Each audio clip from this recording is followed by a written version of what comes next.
Cute এই ছোট Finch পাখিগুলো ডিম দিলে আমাদের করণীয় কি?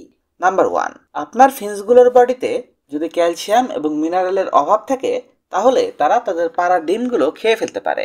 এই ঝুঁকিটা বাজরিগার, লাভবার্ড, ককাটেল সহ অলমোস্ট সব পাখির মধ্যেই থেকে যায়। তাহলে তাদের অবশ্যই ক্যাটেল ফিশ বোন এবং মিনারেল ব্লক খেতে দিন। এমন পরিস্থিতিতে তাদের ক্যালপ্লেক্সও খাওয়াতে পারেন। আসলে ক্যালপ্লেক্স হলো একটা ক্যালসিয়ামের সাপ্লিমেন্ট। নাম্বার 2, ফিঞ্চ পাখির ডিম এবং ফিঞ্চের বাচ্চার সাথে একটা সমস্যা হলো পিঁপড়া বা ডাইয়ার আক্রমণ। এই পরিস্থিতিগুলো এড়ানোর জন্য সবসময় আপনার পাখির খাঁচাগুলো পরিষ্কার পরিচ্ছন্ন রাখুন। আপনার ফিঞ্চ পাখির খাঁচা থেকে ডাইয়া এবং পিঁপড়াকে দূর করার জন্য এক্ষেত্রে আপনি শুকনো মরিচ ব্যবহার করতে পারেন। তো শুকনো মরিচ আর লবঙ্গ যদি আপনি দিয়ে রাখেন তাহলে নর্মালি পিঁপড়া সেখানে উঠতে পারবে না। নাম্বার 3, প্রতিদিন কিছু কিছু করে পাখির খাবার পরিবর্তন করুন। ডিম পাড়া অবস্থায় বা বাচ্চা থাকা অবস্থায় আপনার ফিঞ্চের খাবারে যেন কোনো প্রকার ধুলাবালি না থাকে এটা খেয়াল রাখুন।